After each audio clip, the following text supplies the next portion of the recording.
Hello there. If I'm sending this to you, that means you're one of the people I've chosen to kind of see this video of inspiration. I don't know why I've had it at this time, but really I've had this surge of inspiration to talk about swords and my knowledge so far in my years of learning and research in different swords techniques.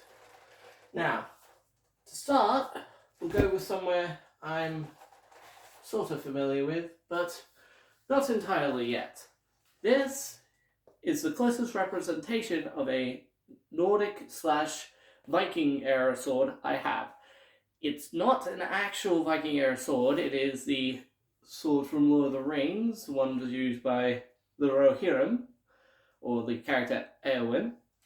Now, this sword is a bit more tapered than an actual Viking sword would be. They'd be like most Viking swords are seen more straight blades with a curved in tip, normal. Now, Viking era swords were actually not as common. Yes, they were common later when mass forging was a thing, but you wouldn't see a lot of Vikings with swords. You'd see more Vikings with axes and stuff, and that's because swords were really expensive to make. Like, to make one sword, you could have made about 3 axes. So why make something that's only used? It was for prestige, and you'd be flexing with a lot of money if you had a sword, especially a good one, like crucible steel, like an Uthbert. Now, with this, it's a lot of in conjunction with a shield. I sadly don't have a shield because the shield I bought got delayed. Thanks, COVID.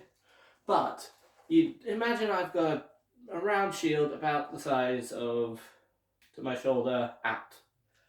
Like, imagine that, and then go out a bit. So they'd be center gripped, and you'd see them a lot using the shield, like going around it or under it.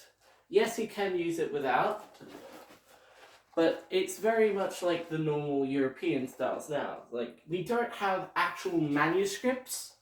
I believe there are a few, but due to how history's gone out and the Nazis and their use of destroying old manuscripts of Norse mythology and Norse sagas, which were usually our only way to find out how they use these, it's sad that we don't have a lot of information on how they actually fought and if they had training or if they had like an actual system of their own. Damn history. Now, this is the closest representation I have other than this other army sword, but it's a bit chipped. I don't like using it. It is the closest representation right now I have of an arming sword. It's a bit longer than an actual arming sword would be, and it's still a good representation, good enough for this. Now, these are different in time, like a few centuries between. This would have been used like really early on, and then you'd see the evolution from a smaller handguard to a longer handguard with a bit more of a, you would see actually, this has this little bit that goes out.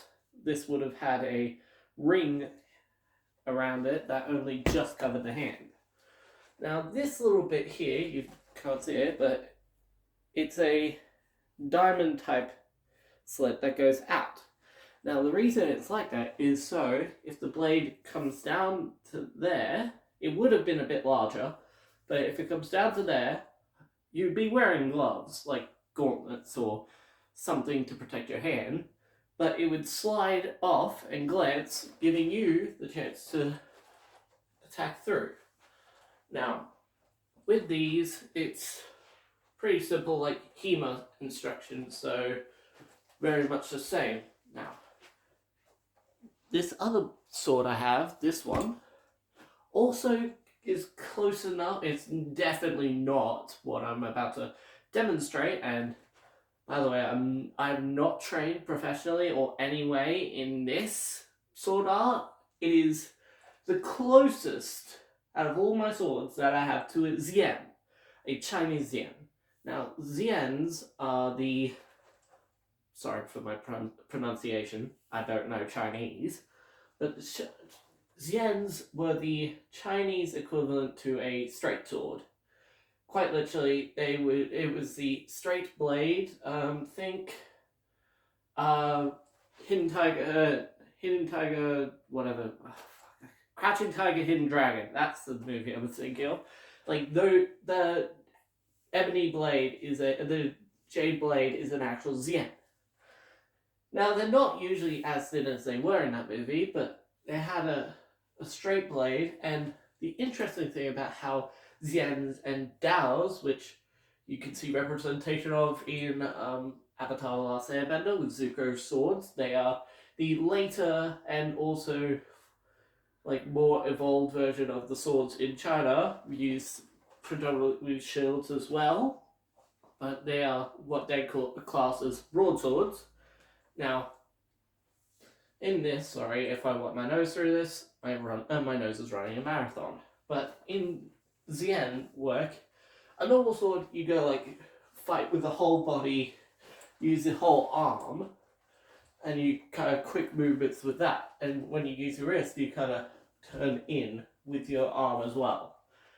Xians use predominantly the wrist and the waist. Like how they thrust. So a normal thrust goes like this. Like with the whole body a bit, like you kind of try not to telegraph a bit and you stab with the whole body. Xians and Chinese martial arts, I've seen they do this.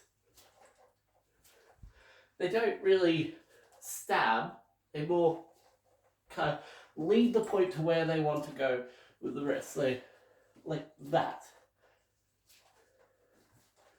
It's very strange, and I've seen it in use, and it's really interesting. It's kind of like you can get over a shield or stuff like that, and how they cut is instead of it's going to be a bit janky because I've got the scabbard on, but they use the hips, a lot of hips. That's the whole body, like I'm used to. It's more just you kind of cut with the hips. It's very strange, and now a lot of people compare that to these bad boys or that the rapier.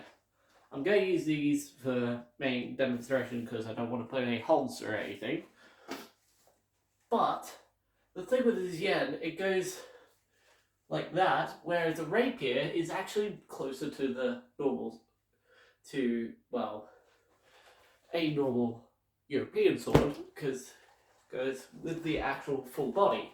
But you don't, with a rapier, you have 4 main positions to sit in. 1, 2, 3. And then 4 is like in the middle. But you mainly guard like that, and you move in with the actual tip, yes, but you can also cut. That's why it has 2 edges. And when you cut, you can get into someone's defense, kind of.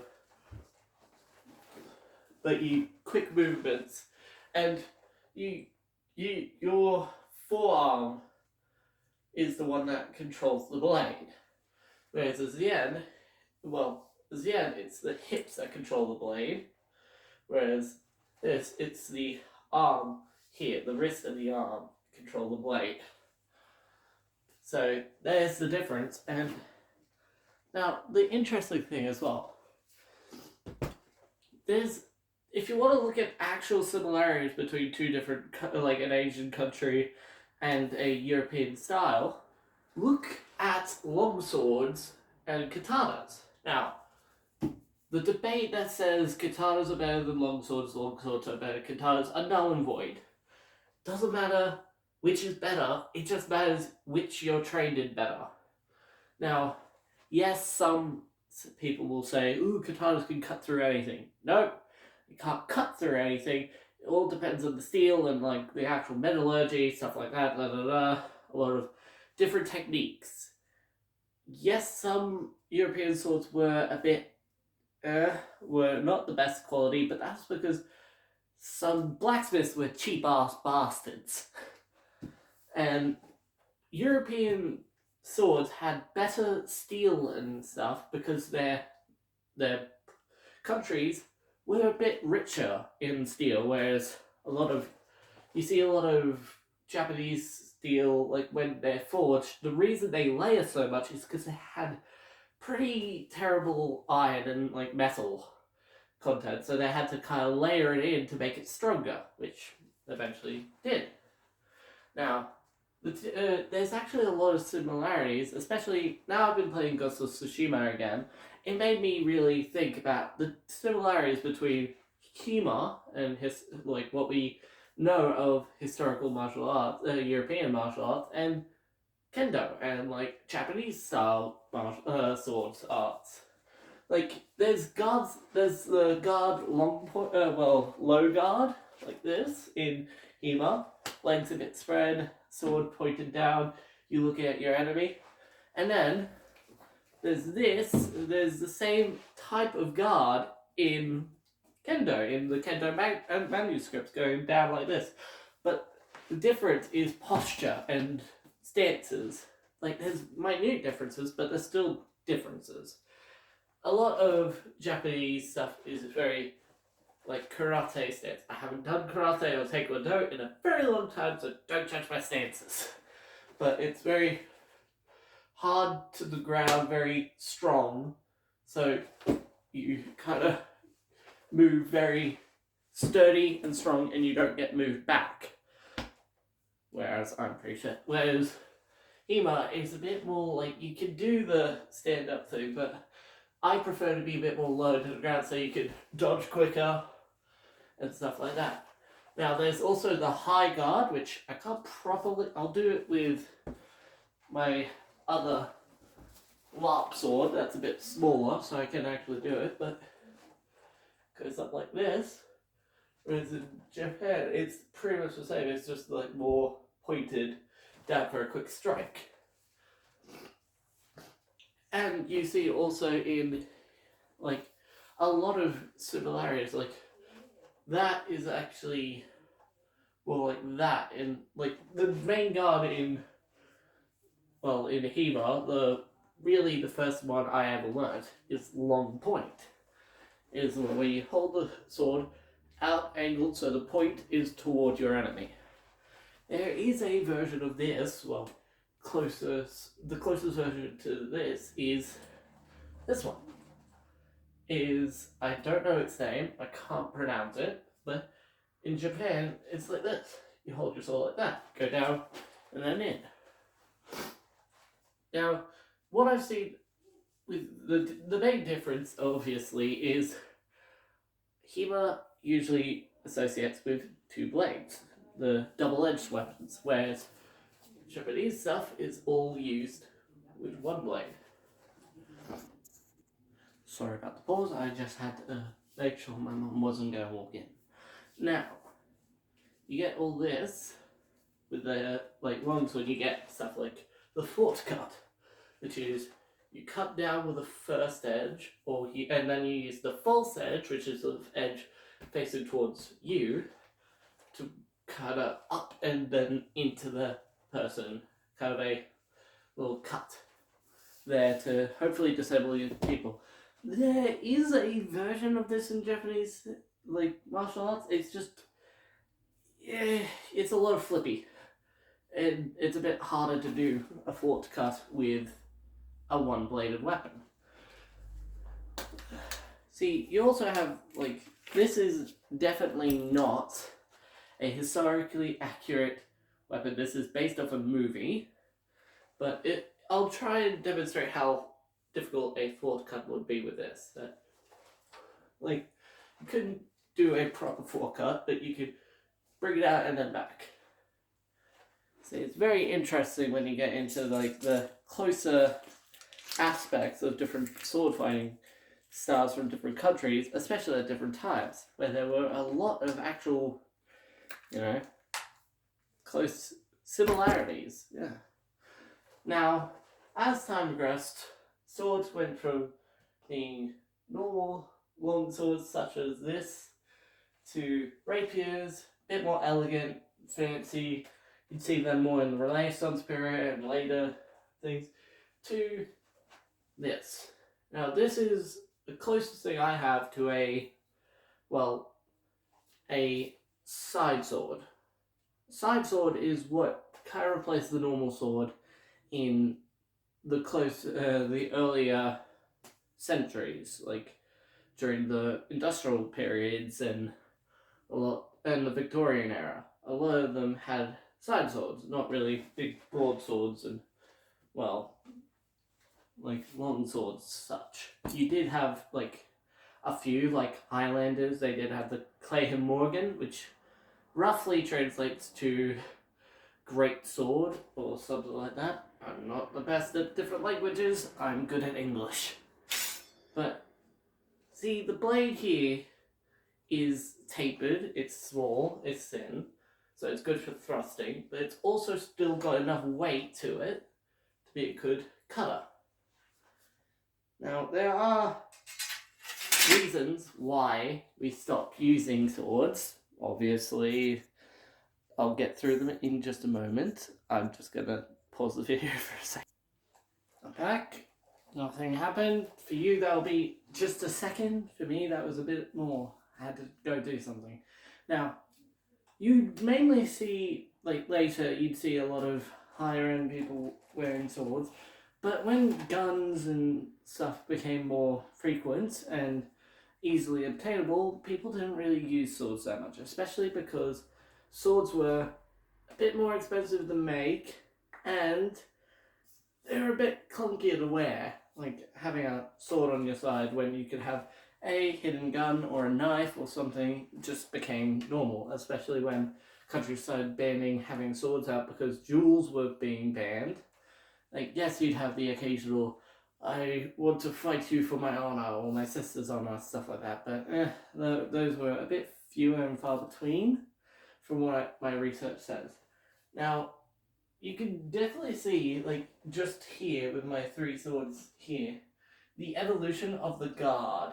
It goes from just a simple, straight handguard to a very ornate, elaborate, curvy handguard that protects the whole hand, to, like, you see this, and then you see the Scottish bassinets, like, really well-covered hands. And you'd mainly see officers wearing this in the army. Like, you'd see it would show a difference of class compared to you and your men. You knew you were an officer if you had a sword. Now, you do see some officers now in our modern era of military. Some of them do get swords during ceremonies and very ornate professions, but they're not used really other than ceremony. So they're more ceremonial, ornate swords. I personally think I know that guns have evolved to take the place of swords and we don't really need such weapons anymore.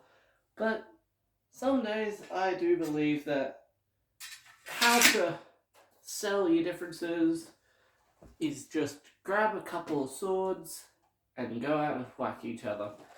And at least they'll be a bit easier to heal. Like, it'll be easier nowadays to heal a sword cut than a gun wound. Especially because with a sword cut, a sword duel you could do to first blood, which does happen. A lot of historical duels were to first blood, which is whoever makes the other person draw blood first. Now, those could end very quickly. Then there are the occasional to the death ones, which are a little less nice.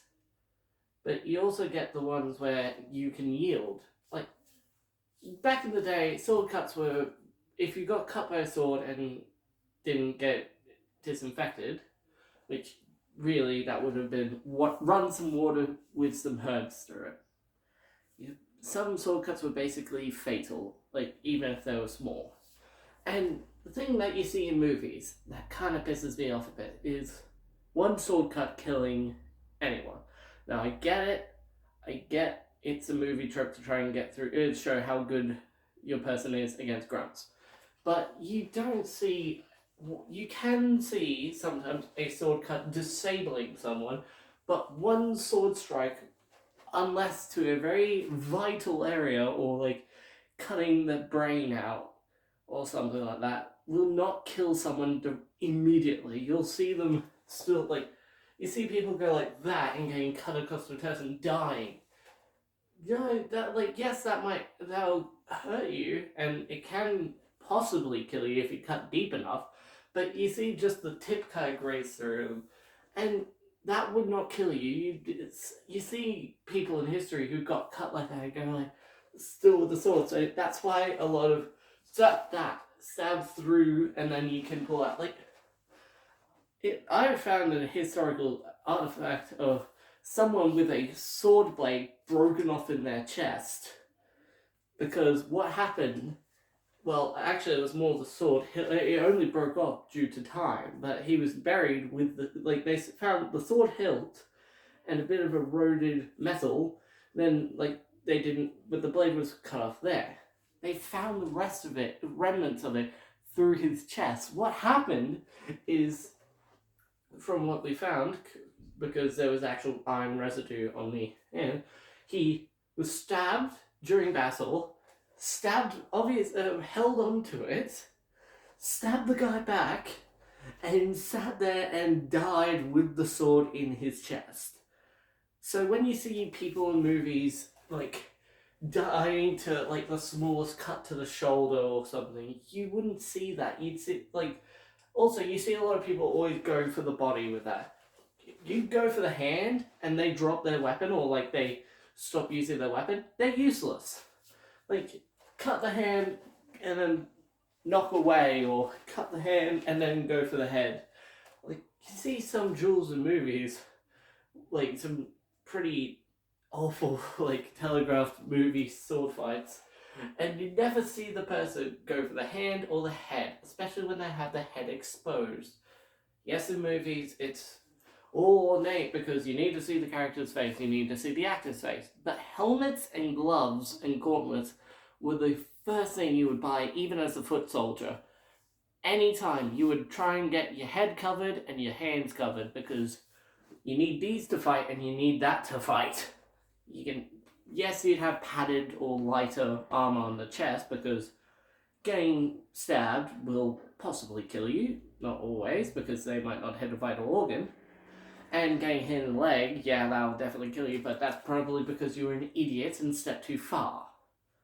And also cuts, with swords, it's actually a bit harder to go for the leg because you start the cut, then you step. Instead of stepping with the cut. You can step with the cut as long as you have the sword there. Because you see some people step and then cut.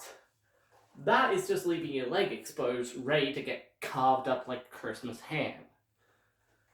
Well, I better stop this because I've been rambling on for 23 minutes. Well, 23 and a half. Well, whoever I send this to, sorry about the amount of rambling and stoppage. I am, inspired to just do a a knowledge video of what I've learnt over the years of loving swords and trying to learn as much as I can about them.